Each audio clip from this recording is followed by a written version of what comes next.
दोस्ती की मिसाल एवं जीवन शैली में बदलाव। राशि के पिताजी का तबादला दिल्ली हो गया। वह सरकारी अफसर थे, इसीलिए दिल्ली पहुंचते ही उन्हें सरकारी घर मिल गया था। वह शांत, सरल और नम्र स्वभाव के व्यक्ति थे और माताजी घरेलू महिला थी। वह घर के सभी काम में निपुण थी। राशि उनकी अकेली संतान है, जिसका दोनों ने बड़े ही लाड़ प्यार से पालन पोषण किया। दिल्ली आने पर राशि का दाखिला एक अच्छे कॉलेज में करा दिया जाता है, जहां उनकी मुलाकात रश्मि से होती है। वह उसके साथ ही उसकी कक्षा में पढ़ती है। दोनों में गहरी दोस्ती हो जाती है। रश्मि का बड़ा भाई भी इसी कॉलेज से एमए की पढ़ाई कर रहा था। उनके माता-पिता विदेश में रहते थे। पढ़ाई के कारण भाई-बहन दिल्ली में रहते थे। उनके माता-पिता छुट्टियों में दिल्ली अपने बच्चों के पास आ जाते थे। रश्मि और राशि की घनिष्ठ मित्रता को देखकर कॉलेज के सभी छात्र-छात्राएं उनकी दोस्ती की मिसाल देते थे। राशि और रश्मि दोनों ने जीवन के 4 साल साथ रहकर कॉलेज में बिताए। दोनों ने प्रथम श्रेणी में स्नातकोत्तर पास की। पढ़ाई पूरी होने के बाद राशि का विवाह लखनऊ निवासी चमनलाल से हो गया, जो पेशे से वकील थे। कुछ समय पश्चात रश्मि का भी विवाह हो जाता है। उसके पति पेशे से डॉक्टर थे। उनका परिवार एक सुसंगठित, सुशील, सुविचार, स्नेह एवं सरल स्वभाव से परिपूर्ण था। परिवार में सभी सदस्य एक दूसरे का सम्मान व भावनाओं का आदर करते थे। डॉक्टर साहब भी मिलनसार व्यक्ति थे। राशि अपने परिवार के साथ खुश थी। राशि के ससुराल वालों की समाज में बड़े लोगों में गिनती होती थी। परिवार के सदस्य पुराने विचारों के थे। महिलाओं को घर के अंदर पर्दे में रखा जाता था। उन्हें बाहर से आए नए व्यक्ति से भी बात करने की मनाही थी। घर में भी किसी से भी बात करने को मना किया जाता था, जिससे राशि परेशान रहती थी, चूंकि वह स्वतंत्र विचारों वाली महिला थी। पति का वकील पति वकील साहब एक नेक दिल सुलझे हुए इंसान थे। वह राशि से बहुत प्यार करते थे। परिवार का हर सदस्य राशि से नाराज रहता था। विवाह को 2-3 वर्ष हो गए, लेकिन उनके कोई संतान नहीं थी। वकील साहब परिवार के साथ रहने के कारण बोलते नहीं थे और अपनी पत्नी को चुप रहने के लिए कहते थे, लेकिन वह राशि की दिल की बात को समझते थे और उसका साथ भी देते थे। राशि ने अपने पति को अपनी मित्र रश्मि की परिवार की स्थिति बताई और कहा कि कभी-कभी राशि मेरे घर आकर अपना दुख दर्द बांट लेती है, जिससे उसका मन हल्का हो जाता है। राशि की बात बताते हुए रश्मि भी दुखी हो जाती है। एक दिन रश्मि के पति कुछ काम से घर के बाहर चले जाते हैं। कुछ समय बाद राशि घर आती है। रश्मि अपने मित्र को गले लगाती है और अंदर ले जाती है। दोनों चाय और नाश्ता करते हुए बातें करती हैं। रश्मि को बाजार से सामान लाना है। वह राशि को घर में ही छोड़कर यह कहकर चली जाती है कि तुम आराम करो, मैं अभी आती हूँ। तुम्हारे जीजाजी आने वाले हैं, तुम उनके साथ बैठकर गपशप करना, मैं शीघ्र ही आ जाऊंगी। राशि दरवाजे की तरफ कमर करके बैठ गई। कुछ समय बाद रश्मि के पति कमरे में आते हैं और आते ही अपने दोनों हाथों से राशि की आंख बंद कर देते हैं। हाथों का स्पर्श होते ही राशि पूछती है, कौन है? किसी दूसरे की आवाज सुनकर वह घबरा जाती है। शीघ्र ही हाथ हटाकर रश्मि के पति ने कहा, क्षमा कीजिएगा, मैंने आपको पहचाना नहीं। मैंने समझा मेरी पत्नी बैठी है। राशि ने कहा, तो आप हैं डॉक्टर साहब, हमारे जीजाजी, कहकर मुस्कुराने लगी। इतने में रश्मि भी बाजार से आ जाती है। पति से पूछती है, मेरी मित्र ने आपको परेशान तो नहीं किया? डॉक्टर साहब बोले, वह मुझे क्या परेशान करेगी? बात तो ऐसे बनाती है जैसे तुम्हारी हर वस्तु पर उसका अधिकार हो। रश्मि ने राशि से कहा, तूने मेरे पति पर भी अधिकार जमाना शुरू कर दिया। राशि ने कहा, जो अपना हो उस पर अधिकार जमाने की क्या आवश्यकता है? ठीक कह रही हूं ना जीजाजी? सभी एक साथ हंस पड़ते हैं। शाम होने पर घर जाने के लिए राशि विदा लेती है। रश्मि अपने पति से कहती है, आप राशि को घर छोड़ आइए, मुझे घर का बहुत सा काम है, आप ही छोड़ आइए। रास्ते में राशि चुप रहती है, कोई बात नहीं करती।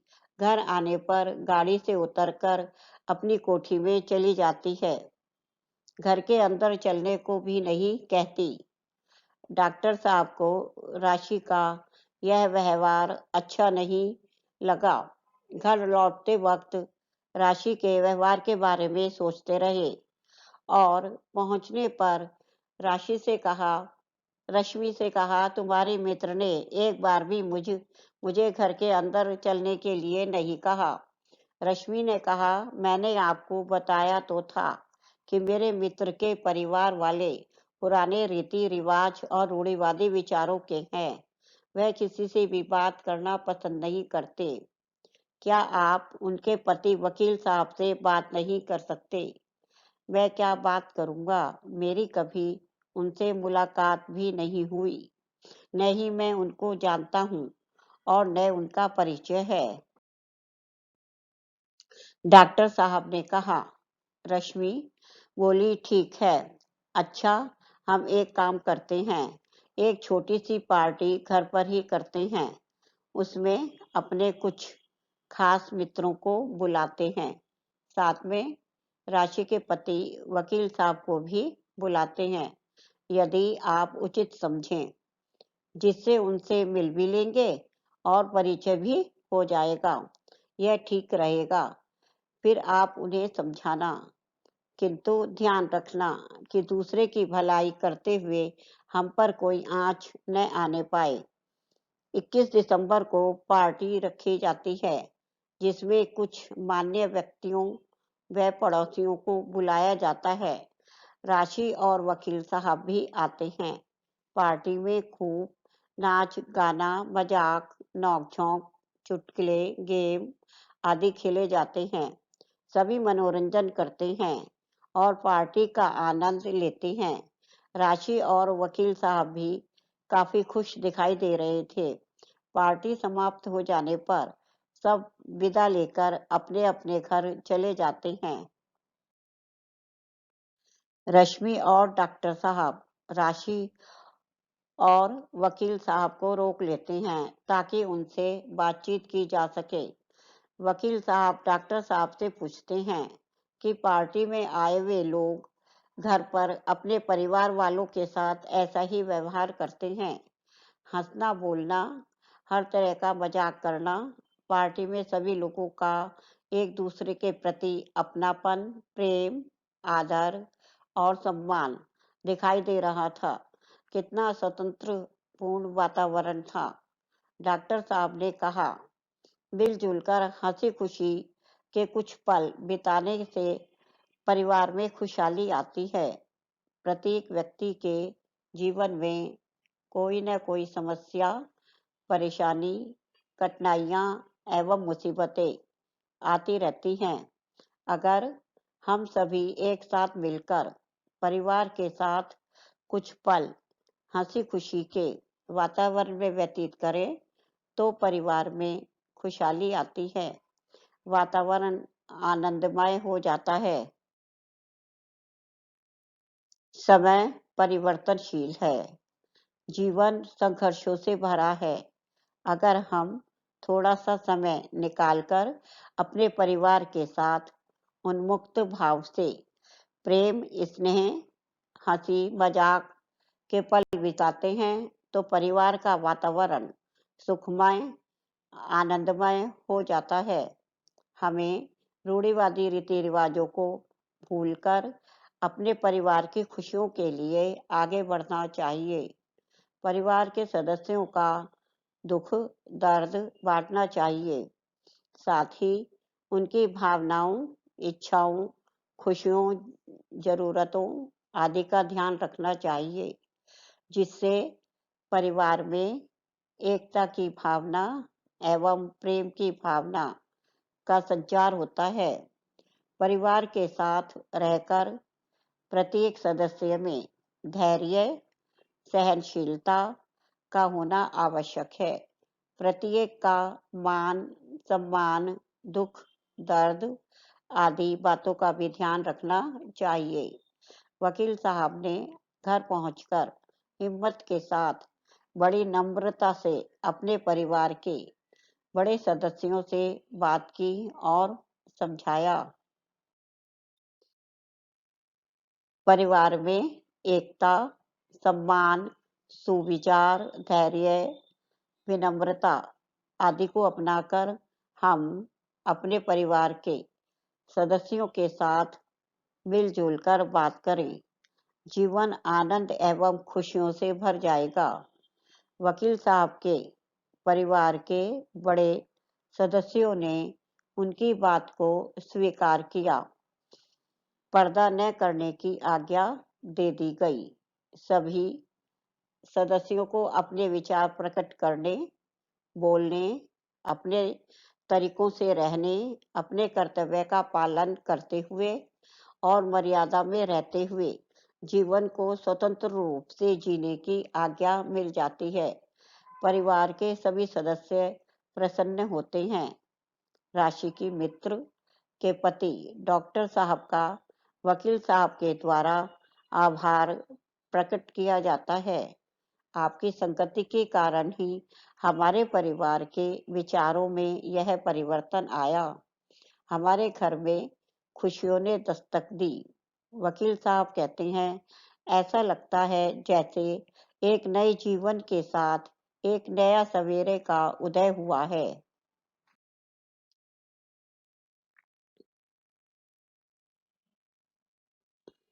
अगर आपको मेरी कहानी पसंद आई हो तो कृपया मेरे चैनल को सब्सक्राइब करें और नीचे कमेंट्स में अपना फीडबैक दें।